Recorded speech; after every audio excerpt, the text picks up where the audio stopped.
History Studies World Weekly, Earliest Humans. What comes to mind when you hear the words prehistoric people? Do you think of cavemen grunting and carrying big wooden clubs? Just what does prehistoric mean? This issue will focus on the earliest humans, how they lived, and what they left behind.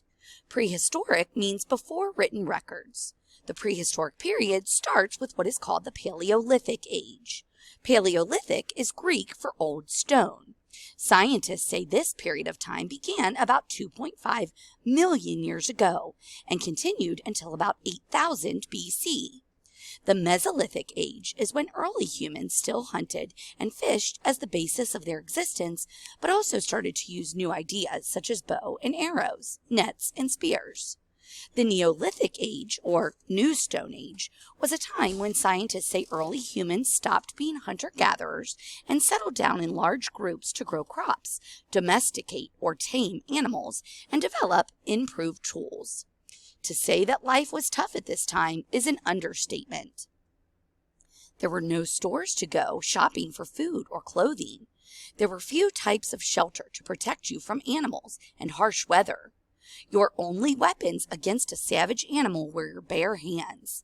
It would be thousands of years before small steps helped make changes in the lives of the earliest humans. The stomach ruled the lives of the earliest humans. They would spend each day trying to find food to eat to stay alive. They ate birds' eggs, berries, mushrooms, rabbits, or whatever they could find to settle those hunger pains. Scientists call these people hunter-gatherers, and unlike today, the earliest humans didn't have someone to say, "Hey, don't eat that, it's poisonous." People learned by trial and error. If someone ate a red berry and got sick and died, others would learn and remember to not eat that kind of berry. The earliest humans were nomadic. This means they didn't have a permanent home.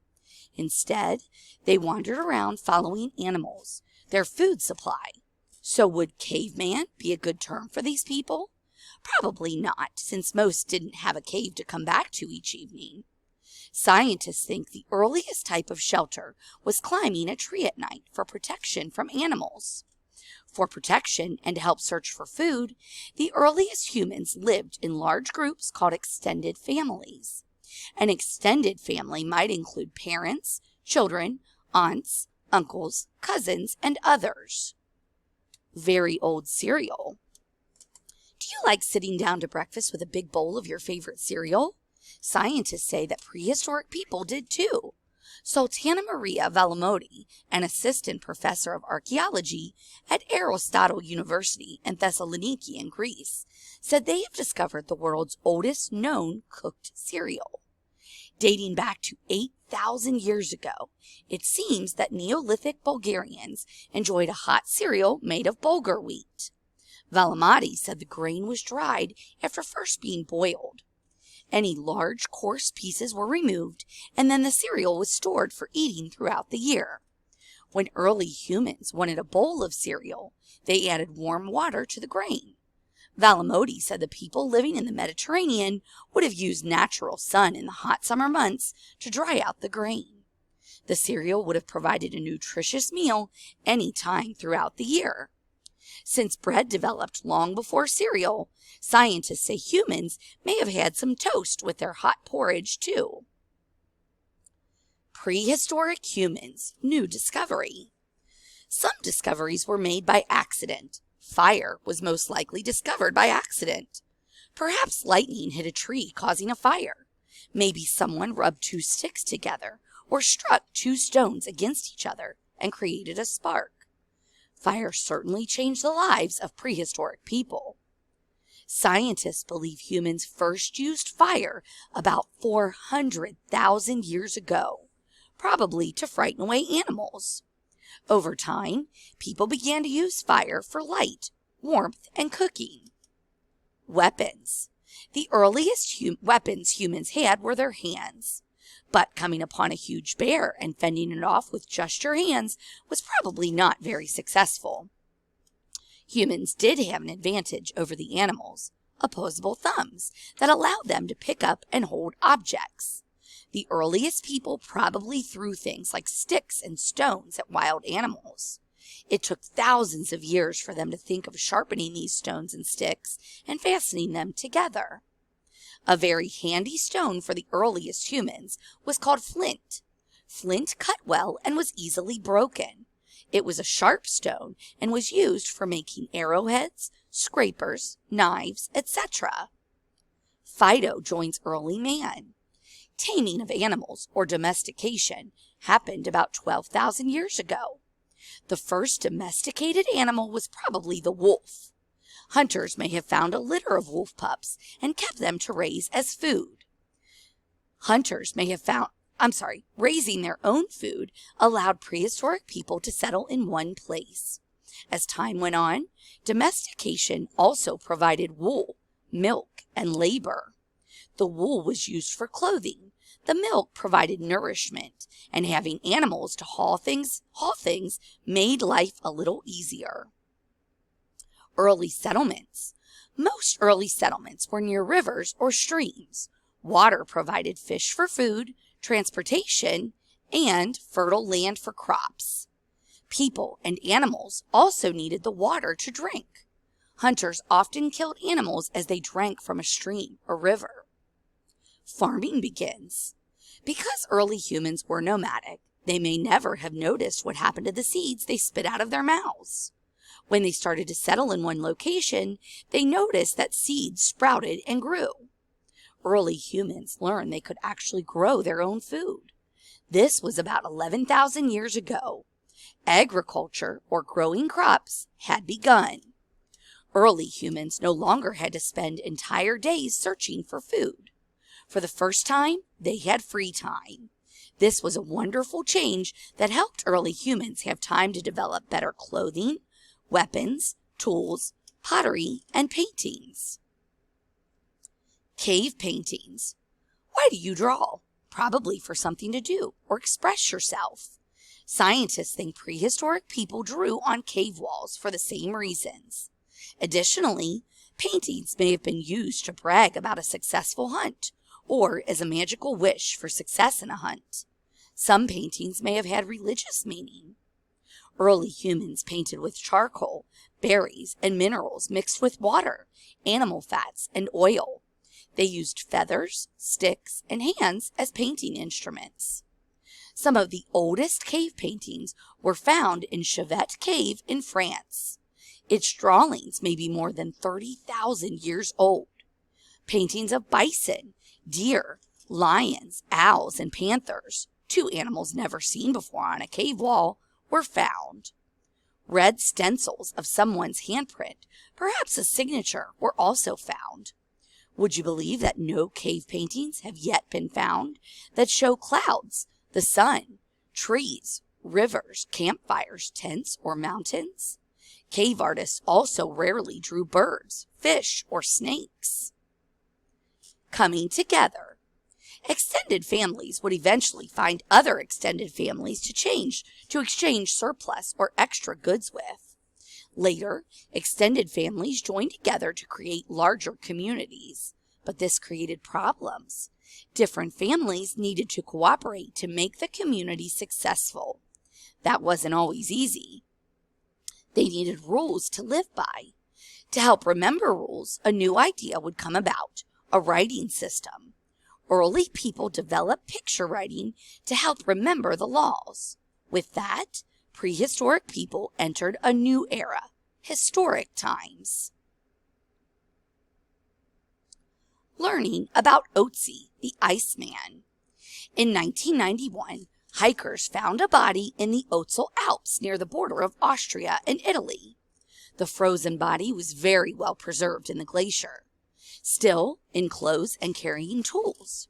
What made the discovery so amazing is the body was that of someone who lived about 5,300 years ago. This is the most preserved body found of anyone who lived so long ago. The body was named Otzi for the Alps where he was found. Otzi was found wearing a fur hat, a long grass cloak, and a leather jacket. His leather shoes were stuffed with straw, and he carried a bow and arrow, copper axe, and a bark container that held grains of wheat. Cutting open his stomach, scientists were able to see that before hiking up into the mountains, Otzi had eaten a cracker, some plants, and some red deer meat. They also found a few bits of slews, fruit of a blackthorn tree, and eggs of whipworms in his stomach. Such worms may have caused stomach pain and diarrhea. Otzi had 57 tattoo marks on his lower back, ankles, and right knee. Scientists think these tattoos of dots and dashes had something to do with medical practices of his time. When he was found, Otzi held a knife and had cuts on his hand.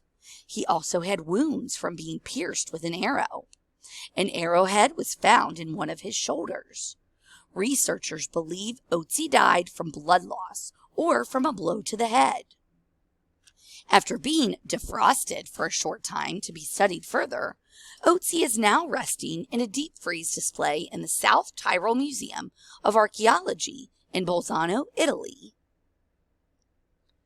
Louis Leakey. Louis Leakey was an archaeologist and an anthropologist who spent his life studying the origin of man. Leakey was born in the country of Kenya in 1903 to British missionaries.